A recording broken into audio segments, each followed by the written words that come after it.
Guys, ഇന്ന് നമുക്ക് പഴയൊരു ബൾബ് വെച്ച് സിമ്പിൾ ക്രാഫ്റ്റ് ചെയ്യാം. അതിന് ഞാൻ ഇതേപോലെ ബൾബ് ഊരി എടുത്തിട്ടുണ്ട്. അതിൻ്റെ ഒരു ഭാഗത്ത് നമുക്ക് റെഡ് കളർ അടിച്ചു കൊടുക്കാം ഇതേപോലെ. എന്നിട്ട് അതൊന്ന് ഡ്രൈ ആക്കാൻ വെക്കണം.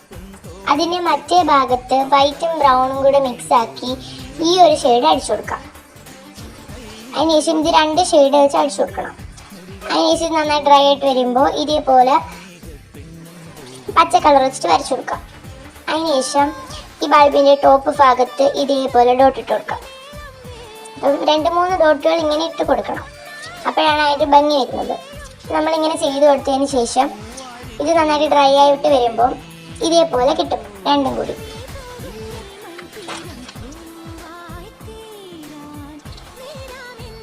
എന്നിട്ട് നമ്മുടെ ബൾബിൻ്റെ ഈ ഒരു ഭാഗത്ത് ഒരു പിങ്ക് കളർ വെച്ചിട്ട് ഇത് എനിക്ക് ഡോട്ടാക്കി ഫ്ലവേഴ്സ് ചെയ്ത് കൊടുക്കാം. അപ്പോൾ നല്ല അടിപൊളി ഒരു ലുക്ക് കിട്ടുക. എന്നിട്ട് ഇത് രണ്ടും കൂടെ ഇതേപോലെ ഉണങ്ങി വരുമ്പോൾ ഇതേപോലെ മണ്ടയിലെടുത്ത് വെക്കാം. അപ്പോൾ നമ്മൾ അടിപൊളി മഷ്റൂം ഇവിടെ റെഡി ആയിട്ടുണ്ട്. ഇഷ്ടപ്പെട്ട ലൈക്ക് ചെയ്യുക, ഷെയർ ചെയ്യുക, സബ്സ്ക്രൈബ് ചെയ്യുക.